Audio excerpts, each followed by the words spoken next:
আসসালামু আলাইকুম রহমতুল্লাহি ওয়া সুপ্রিয় শিক্ষার্থীবৃন্দ, আশা করি তোমরা সবাই ভালো আছো। এই ভিডিওটি তৈরি করেছি সপ্তম শ্রেণীর শিক্ষার্থীদের জন্য। 2024 সালের সপ্তম শ্রেণীর ষান্মাসিক মূল্যায়ন গণিত বিষয় পরীক্ষাটি হবে 15 জুলাই। সপ্তম শ্রেণীর অর্ধবার্ষিক পরীক্ষার সিলেবাস অনুযায়ী তোমাদের গণিতের সিলেবাস হচ্ছে 1 থেকে 124 পৃষ্ঠা পর্যন্ত। তোমাদের আসল প্রশ্ন দেওয়া হবে পরীক্ষার আগের রাতে, তখন তোমরা আসল প্রশ্ন পেয়ে যাবে। এতদিন তোমরা অনেক নমুনা প্রশ্ন আসবে, এর জন্য আমাদের চ্যানেল সাবস্ক্রাইব করে রাখো। তোমাদের পরীক্ষার জন্য গুরুত্বপূর্ণ সাজেশন দেওয়া হবে আজকের ভিডিওতে। তাহলে চলো শুরু করি। আমরা আরেকটা অধ্যায় চলে গেছি, নাম হচ্ছে অনুপাত ও সমানুপাত। এখানে কিছু দেওয়া হয়েছে, জিরাফের ছবি রয়েছে, সুন্দর একটি জিরাফ। এই জিরাফের ছবি, তোমার উচ্চতা দেওয়া হয়েছে, দৈর্ঘ্য, প্রস্থ, এগুলো তোমরা দেখো। এই যে এখানে বলেছিলাম না, জিরাফের ছবি অনুযায়ী তোমাদের এই দৈর্ঘ্য, প্রস্থ এগুলো নির্ণয় করতে হতে পারে। এগুলো তোমার খুবই গুরুত্বপূর্ণ। এই গণিত বই এখানে হচ্ছে সব ক্ষেত্রফলের অধ্যায়টা।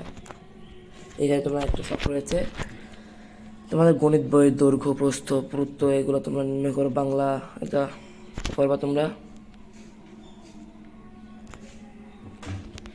লঘু অনুপাত, গুরু অনুপাত এগুলো সব খুবই গুরুত্বপূর্ণ। এগুলা এই অধ্যায়টা মুখস্থের হতে, বুঝছো? এগুলা তোমরা বাড়ি বসে বসে পড়বা। এখানে খুবই গুরুত্বপূর্ণ লাইন রয়েছে, এগুলো তোমরা বাড়ি বসে বসে কিছু মুখস্থ করবা, কিছু বুঝবা। আমরা যে এখানে একটা একক অনুপাত আছে, এগুলো তোমরা একক অনুপাত করে নেবা। যে 15:15 বা কাটাকাটি করে 1:1 হয়ে গেছে। একক কাজে রয়েছে সরল অনুপাত, লঘু অনুপাত এবং গুরু অনুপাত, এগুলো তোমরা বাড়ি বসে বসে পড়বা। এই যে তোমাদের এইটা কলাম খুবই গুরুত্বপূর্ণ। এটা তোমাদের পরীক্ষার হলে আসার খুবই চান্স রয়েছে। এখানে একটা একক কাজ রয়েছে, একক কাজটা তোমাদের বাড়ি বসে বসে ভালো করে পড়বা, এটা আসার সম্ভাবনা অনেক বেশি। তোমার এটা আগে একটা ছক দেখিয়েছিলাম, ওরকমই এটাও তোমার বাড়ি বসে বসে পড়বা। এখানে একটা একক কাজ রয়েছে আগের মতোই। এই যে এখানে একটা একক কাজটা অনুপাত সংক্রান্ত নিচের ছকটি পূরণ করে, এগুলা তোমরা বাড়ি বসে বসে পড়ো। এটা আসার সম্ভাবনা খুবই বেশি। এই যে তোমাদের এই অধ্যায় থেকে আসার সম্ভাবনা অনেক বেশি থাকবে।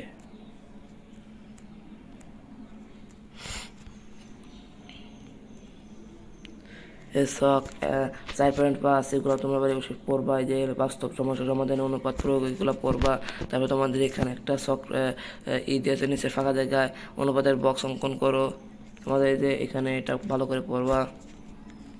এখানে কিছু অঙ্ক করে দেওয়া হয়েছে, এগুলো তোমরা পড়ো।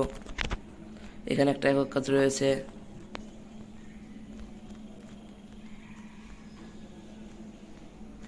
এখানেও তোমাদের কিছু অঙ্ক করে দেওয়া হয়েছে, এগুলো তোমরা পড়ে নিও।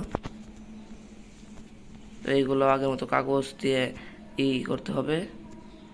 এইখানে তোমাদের একটা বক্স তৈরি করতে বলতে পারে, এই বক্সের দৈর্ঘ্য, প্রস্থ, উচ্চতা নির্ণয় করতে বলতে পারে। এইগুলো তোমাদের এই অধ্যায় থেকে এই কাজটা হয়তো দলীয় কাজ হিসেবে আসার সম্ভাবনা খুবই বেশি। এগুলো তোমরা পড়ে দেবা। অনুপাত ও শতকরা এটা তোমাদের খুবই বেশি আসার সম্ভাবনা, এটা তোমরা ভালো করে পড়ে নিও।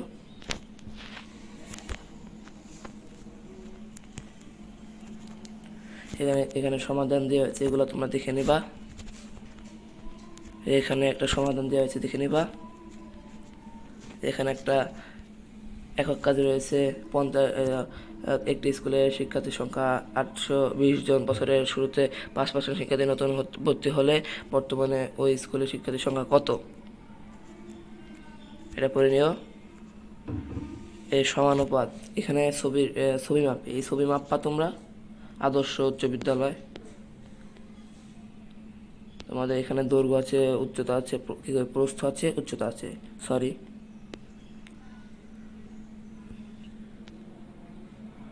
তোমাদের এখানে রয়েছে না নিজেদের মাঝে মাপামাপি, তোমরা একজনের উচ্চতা মাপা দলীয় হিসেবে, এগুলা খুবই মজাদার। তারপর তোমাদের এখানে জিরাফের ছবি রয়েছে, আগের মতোই জিরাফের ছবি, উচ্চতা নির্ণয় করো।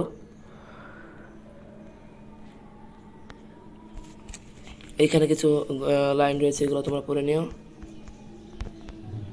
এখানে তোমাদের ছক রয়েছে একটা, এই ছকটা খুবই গুরুত্বপূর্ণ। যে এই ছকটা, এটা তোমাদের প্রথম প্রতিষ্ঠান, তৃতীয় প্রতিষ্ঠান, এগুলো তোমরা দেখে নিও। তাহলে তোমাদের এখানে রয়েছে দলগত কাজ হিসেবে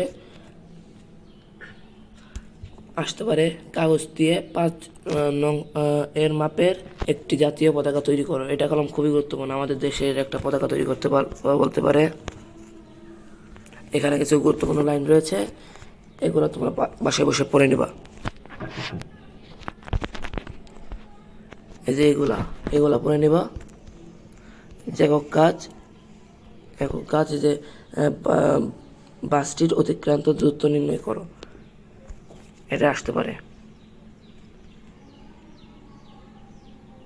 এখানে একটা একক কাজ রয়েছে, এটাও তোমরা দেখে রাখবা।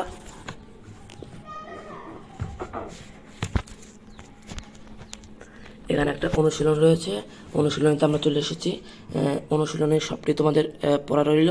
অনুশীলনী এটা 1 2 3 4 5, এই 5টাই তোমরা করবা। এখানে 6 7 রয়েছে, 6 7 পড়বা। এখানে আমরা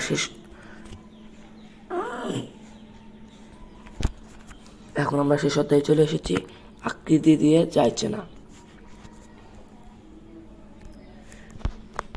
এখানে আমরা দেখতে পাচ্ছি একটা ঘরের ডিজাইন রয়েছে, এখানে আলমারি, এখানে ড্রয়ার, এখানে বিছানা, এখানে টেবিল, চেয়ার, ড্রেসিং টেবিল, এগুলো তোমরা দেখে রাখবা। আকৃতিতে যাইছে না। এখন হচ্ছে জ্যামিতিক আকৃতির গঠন। একক কাজ, A4 সাইজের কাগজ নিয়ে মাঝ বরাবর ভাঁজ করি, ভাঁজ করা কাগজটিকে আড়াআড়ি করে আবার ভাঁজ করি। এই যেভাবে করে ভাঁজ করবা, প্রথমে এভাবে ভাঁজ করবা, তারপরে এইভাবে ভাঁজ করবা। এখানে মানে তোমাদের কাগজ কেটে একটা তোমাদের জ্যামিতি বোঝানো হচ্ছে।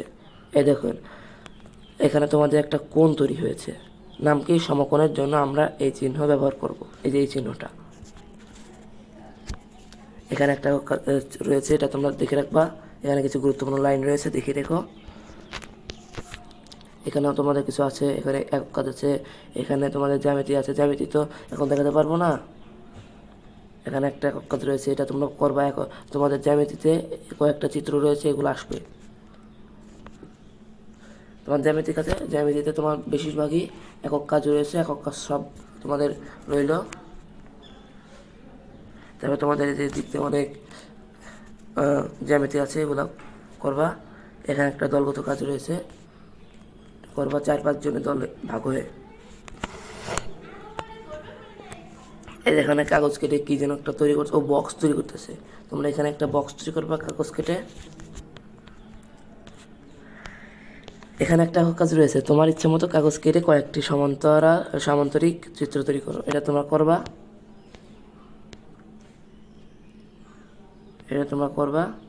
এখানে এক কাজ রয়েছে, এটা তোমরা করবা।